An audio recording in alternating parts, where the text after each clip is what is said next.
Hey everyone, welcome to our midweek reflection. It is a gorgeous day outside. I thought I would just get out and get some sun again and find a spot that just reminds me of everything that we are connected to, whether it is our neighbors or whether it's God's great outdoors. So think about the ways that you can soak up a little bit of sun today.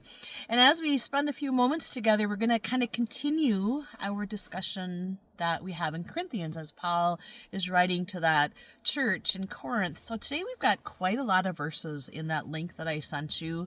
Read through them, find out, where you find yourself landing.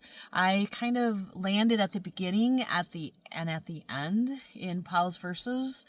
The beginning, we started out by hearing, as Paul says, my speech, my proclamation, they were not made with persuasive words of wisdom, but they were a demonstration of the Spirit, so that your faith, Paul writes, might rest in the power of God, not in human wisdom. Essentially, Paul is really telling that church in Corinth, and you and I, that, we really should ask ourselves, what are we basing our speech? And I guess I would even throw in our actions. So what is our speech and our actions? What are they based on?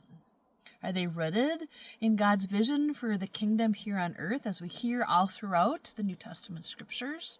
Or are they rooted in our understanding of what we want to see our world to look like right here and right now?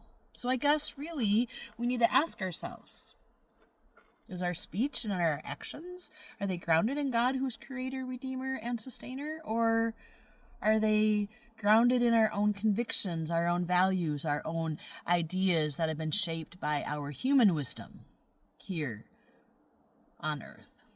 Paul ends our verses today in verse 16 with, "For who has known the mind of the Lord so as to instruct him?"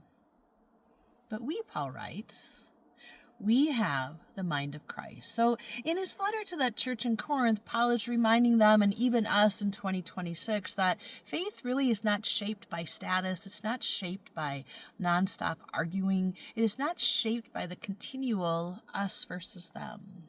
Instead, we are to think about how we're conducting ourselves, because the church in Corinth, and even us, I think we're pretty good at dividing ourselves, right? We follow our favorite leaders. We tend to look at status. We tend to look at influence. We tend to look at how all of that shapes what we want to see. But our verses today remind that church in Corinth and you and I that, if we're going to call ourselves Christians, we have been called to live and act differently. You and I, we have been called to live by Christ's humility, by Christ's sacrificial love upon the cross. As Jesus went around and as he taught and as he healed, he had a vision for community. That's what we are to be shaped by. So I was thinking about that, because you and I here in rural Wisconsin, we know how to show up for our neighbors.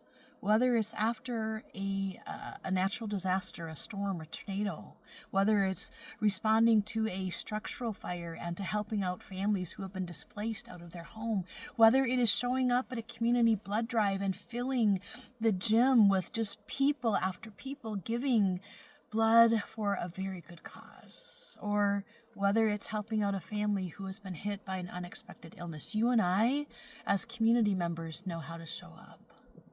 That's what Paul's kind of talking about today. So if we're going to be the church and talk about, living in a Christian way, then let's be the church. So I think our prayer thought today could really just remind us that God of all that is good, guide us in your wisdom, fill us with courageous hearts so that we can be your hands and your feet in a world that so desperately needs your presence.